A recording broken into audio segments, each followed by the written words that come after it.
So I wanted to tell you a little about my system. So let's start with my turntable that you already know. This turntable is inspired by this project RPM1, and this is the acrylic platter that is made for that turntable. And I got the spindle from the analog seduction, the spindle piece.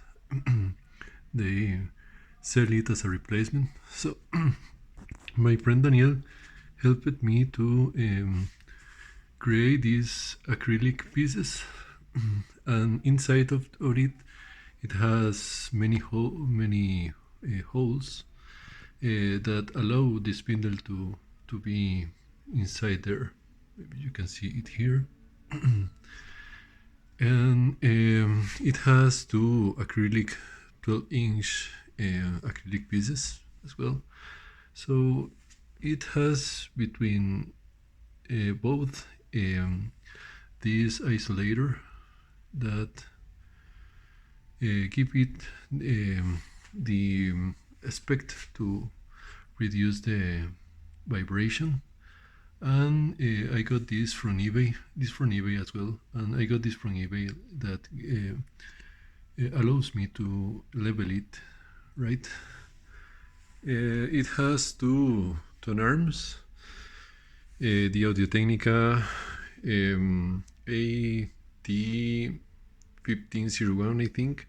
It is a 11-inch tone arm that is actually a heavy tone arm, and it matched perfect with this Denon DL103R, but it was modified by Joseph Long. He replaced the original stylus with Ogura, which is perfect. It was a great job did by Joseph. And as well, he helped me to replace the body, for the plastic body, with this woody. Actually, this is I think snake wood. I think is exotic wood, and it gives another texture to the sound. It is so the only concern with this body is the screws. So I had to did a job to fix that, because the hole get bigger and it was not easy to adjust it. So I had to add those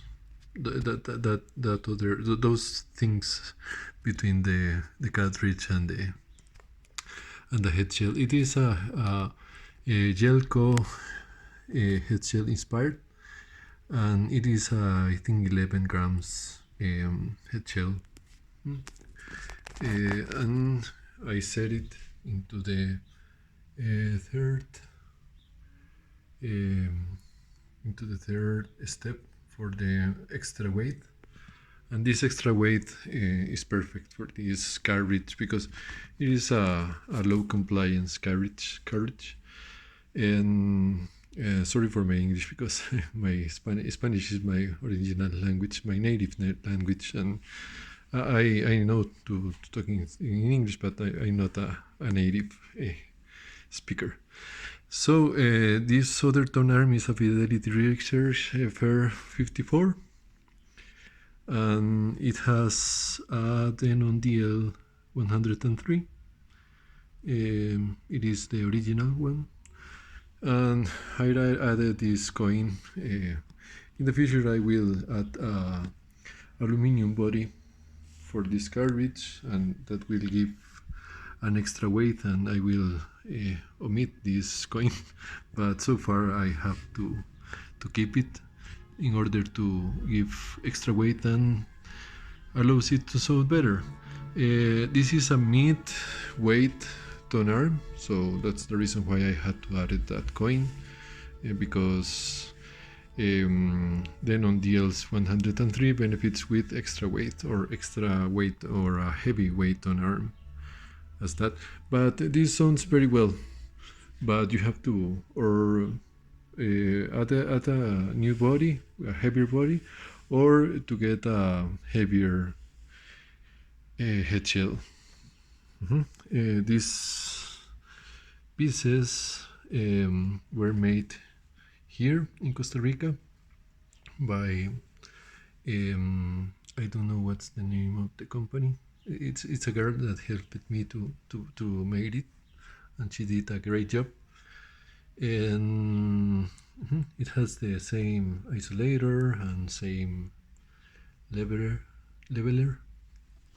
And there we have the motor, which is a Hasmin audio, and it's a good motor. It's a high torque, but it does a little noise. Maybe I will add a lubricant in the future, I hope. But so far I can support the noise. It's not a lot of noise, it's a little noise that it did, but it's a stable motor, and yeah, it's a high torque, so it's great to move this heavy platter. And okay, so the Audio Technica and the Fidelity Research are connected to separate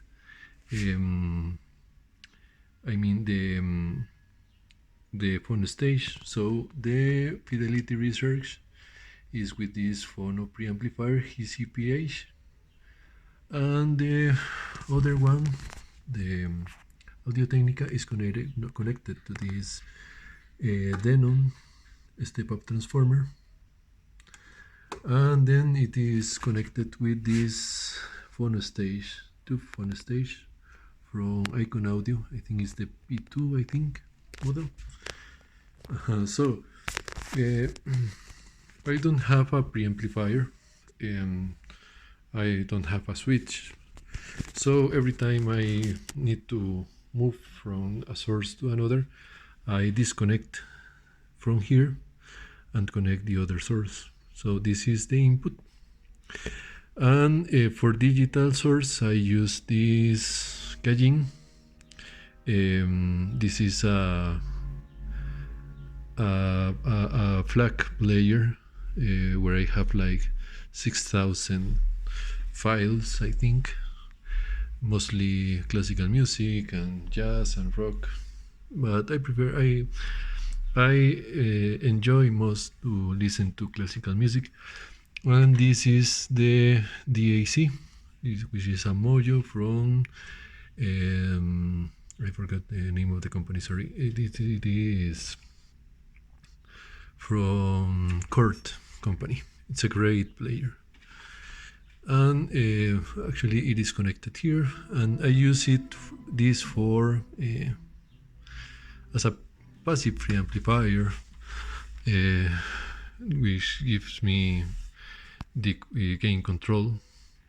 And from this it is connected to this three-way active crossover from Sublime Acoustics, and this Sublime Acoustics has the input from the passive preamplifier, and it has as a speaker amplifier output and a subwoofer as well. It has the possibility to connect as a three-way, so you can add an extra amplifier here for the tweeter, but actually I don't have another amplifier, and the speakers are allowed to separate the mid-range to the high, but actually I don't have an extra amplifier to connect. In the future I will consider to, and I am considering to design a line array tweeter, but that project will be in the future. So this one is connected, as I said, to the amplifier, speaker amplifier, and the subwoofer amplifier. So the next step in is this Odyssey which are great amps. I think it's class A until 60 hertz, 60 decibels, and upper will be class AB, that are connected actually to these Motiva speakers. I also have a Magnepan LRS, but one of them failed recently, so I need to send it to repair, but at this moment I'm not able to do so.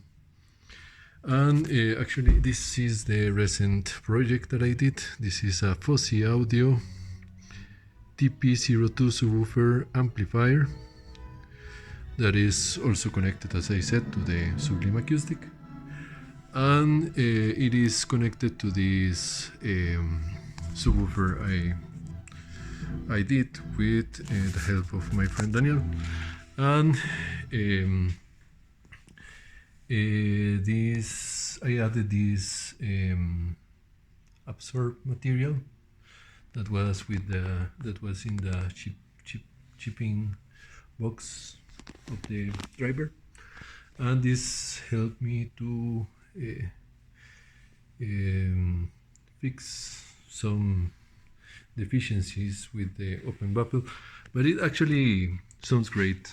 I used to have a Intec, but Intec are all subwoofers, so I decided to have this one because the Intec were giving some problems. I have a project with Intecs. I will replace the drivers with Dayton Audio that I heard from PS Audio. They did with the Infinity IRS they have. They replaced the drivers with Dayton Audio drivers, and I'm considering to do the same with the Intecs that I have here, but that will be in the future. So far, this open baffle is magnific. I mean, it's great sound subwoofer. And I will try to add another subwoofer up in the future to have two drivers.